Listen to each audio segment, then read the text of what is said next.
mo MOOE bawat taon, Congressman Dalisay. Kasi nga, ginawa nyo classified yung system of accounting at liquidation ninyong bawat isa. Yun ang issue.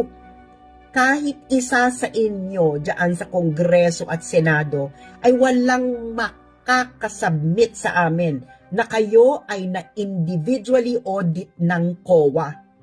So, bakit wala kang individual audit ng COA, Congressman Dalisay?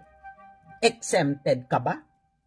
Meron bang patakaran ang COA na ang isang congressman, ang isang senador ay exempted sa audit?